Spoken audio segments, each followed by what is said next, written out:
Here we have the 2019 Ford Ranger Raptor. Today I'm going to show you around this car and I'm also going to give it a test drive. But before that, please don't forget to smash the like button for the YouTube algorithm, subscribe to my channel to see more updates, and also don't forget to hit the notification bell so you never miss an upload.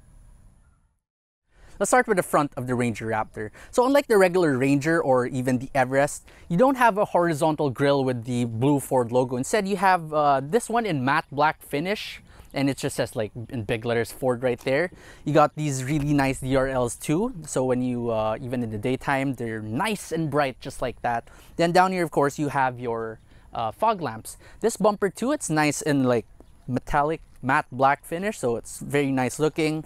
And that continues on over to the side with these flared fenders. Now they're really flared right here, which matches the wide tires. These are BF Goodrich 285 7017s, and only the Raptor gets these. Now these BF Goodrich tires were actually developed specifically for the Ranger. And one fun fact, but also sad fact, they started removing that in the recent Rangers due to too much demand, and I think BF Goodrich are not available to supply that much, so they did change to some Goodyear tires. So that's just something to look out for if you really want these tires. Maybe you should consider getting a 2019 or a bit older Ranger Raptors. Now as you move on over here, you can see that there is a factory step board and it looks very rugged. The material on this, it's like, you know, one of those washout pebble flooring that you get outside the patio of your houses. That's the one right here. So make sure you don't fall and you scrape your knees with these. Now over here at the back, you also get the same flared fenders as you get with the front, naturally because it uses the same tires. And what the regular Ranger doesn't have, but this one has, are these really nice Raptor stickers in these pretty good font. Here at the back of the Ranger Raptor, it's definitely way more chunkier looking than the conventional Ranger, and that's probably because of number one, these flared fenders, which still can be seen from the back, and this bumper, which it feels like metal, it looks like metal, but it's actually just plastic, very solid plastic though. You also get two tow hooks on both ends.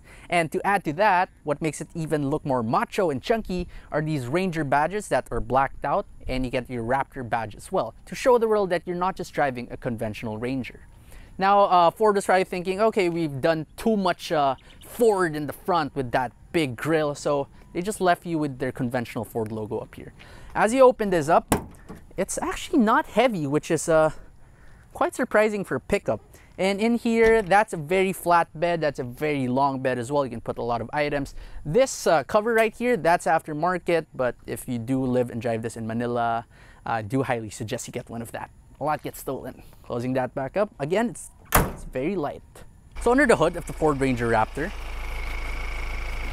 you have this Eco Blue 2-liter bi-turbo engine, which produces 210 horsepower in PS and 500 Newton meters of torque. Now this engine is also mated to a 10-speed automatic transmission, which makes the drive very smooth. So entering the Ford Ranger Raptor, it is very high, so the step board is definitely a welcome addition. You also get these skid plates that says Ford Performance, which look really cool. Now let's check the thud of the door. Sounds very solid, very similar to an Everest. Let's start the car. It has push button start. As you start it up, I'm so amazed in how quiet this car is for a diesel car. Definitely one of the most quiet diesel car I've ever started. Now let's turn on the AC. Now in here, the materials are very similar to like a mid-spec Everest. So you do get the soft touch materials here as well. But here over on the side, they are hard touch. But at least this part where you rest your elbows, they are somewhat soft touch. Your windows are only fully automatic for the driver's side. Then now here, the steering wheel, it's very chunky and very macho looking as with the rest of the car. So you get nice bolsterings on the 10 and 2 position. You even got a Raptor badge down here. And just to make it look a bit more Raptor-y and sportier, you get a racing stripe in red here at the top. Now your instrument cluster is very nice, very different from most Rangers. So you can also see things such as your incline and the lateral incline as well, if that makes sense. I don't know how to explain that, but anyway, this car has 8,448 kilometers. You get paddle shifters as well. Here in the middle, you have this Ford Sync 3 system that is probably the best in the class. It's way better than, let's say, in a Toyota Hilux or a Mitsubishi Strada. As you move down here, AC controls very easy to use. You get 2 USB ports and one 12-volt outlet. You also get your switches down here for turning off your traction control, for locking the rear diff, and also for automatic hill descent control. You also get your transfer case electronic switch in 2H, 4H, and 4L settings.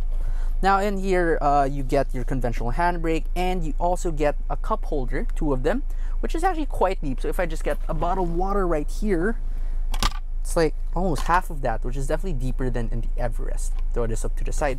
Now the seats, they are very, very comfy. They're definitely way more padded than in an Everest. You get way more bolstering on the side and here as well. So it's Alcantara in the middle with the Raptor logo, but the sides, they are leather, so that's pretty good. There's plenty of adjustments for the seat, so it is power adjustable for the driver's side, and you also get your lumbar support here on the side. The passenger side, although it is manual seats, at least you also get one of those switches, levers for your lumbar support. Very good. Here at the back of the Ranger Raptor, let's check the third of the door. So that sounds very solid, and the doors are very short, so it's not easy to close them. Now in here, legroom is great. Just like the Everest, there's a lot of legroom. There's also a nice recess to the back of the front seat. That way it adds more into the legroom. You get these map pockets. My only gripe with these map pockets is just like the Everest, even if you have like a smaller laptop like a MacBook Pro 13-inch, it's a bit too narrow to like shove it in there, so you really have to shove it hard. Now in here, headroom is great as well, even if you're a bit taller, because of how boxy the car is. The only problem here is that unlike the Everest, of course the rear seats, they don't recline because this is already like the wall of the car. Now if you want to sit in the middle, you can. It's very nice here. It's very nice and wide. The footwell is large too, so even if you seat like 3 people in here, no problem at all. So as for your toys back here, you get this center armrest, which you can pull down with this latch right here. You get 2 cup holders. It's nice and padded as well, very comfortable. And aside from that, you get this like a home style power outlet, and also one of those conventional 12-volt car chargers. So driving the 2019 Ford Ranger Raptor. Now this car, although it's pretty much just an Everest or a Ranger, it feels very different. It feels a bit heavier, but at least the engine does compensate for that. So if I just like floor it right now, it won't kick you back to your seat that much. It's not a F150 Raptor, it's definitely not that. But if you compare it to the standard Raptor, to the standard Ranger rather, it is such a different car. Now this car comes with a Fox suspension thingy, which supposedly when you're going off-road, it's going to be very good, and that also translates to on-road performance to be incredibly soft. Like if you are used to driving like the FJ Cruiser or a Land Cruiser, it's very comparable to that. Maybe it's even a bit softer on bumps and potholes. This car is definitely long, so maneuvering it could be a bit hard if you're in tight city streets and you want to like park, like perpendicular park in parallel. They're both a bit hard with this one. Thankfully, you do get your reverse camera, which is very clear, and it's probably one of the best in the market. Driving this car is also very, very serene and quiet despite its heft and despite what it is and what it's supposed to do. Right now, you can't really hear how quiet the car is because it's a bit dark and I have to keep the windows open so you can see my face while I'm talking. But when the windows are up, it is very quiet and comfortable in here. There's one thing I don't like about this car is that it still has your good old diesel rumble. It's not annoying, but it's still no gasoline engine. The F150 Raptor, for example, it has a very nice exhaust note to it, given its large displacement gasoline engine. But of course, you don't get it with this one. So do not expect to get anything close to an F150 Raptor. For this price point though, when this was new, this cost around 1.89 million pesos. And I don't think you can get a much better car at that price point, really. Unfortunately, I don't have the space to take this car off-road, and I also don't have the space to test this in city traffic since I'm currently in Tagaytay Midlands and I'm giving a test drive all across this subdivision right here. But let me try to simulate stop and go traffic by driving really slow. I'm just going to test out the suspension for you, and for example, I'm going to stop like that and go again. It's definitely not jerky at all. After all, you do have a 10-speed transmission, so I don't think the transmission would have a hard time finding the right gears for you. It's very good. The powertrain is great. The 2-liter bi-turbo in this with 210 horsepower, it's more than enough for this car.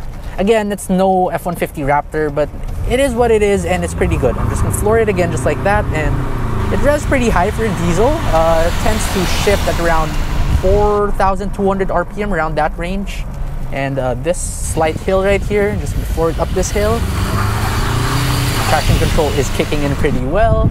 And it's just a rather fun car to drive for a pickup. This is probably one of the most fun pickups you can pick up. Get it? If you like this video, please don't forget to smash the like button for the YouTube algorithm. And also don't forget to subscribe to my channel to see more car reviews.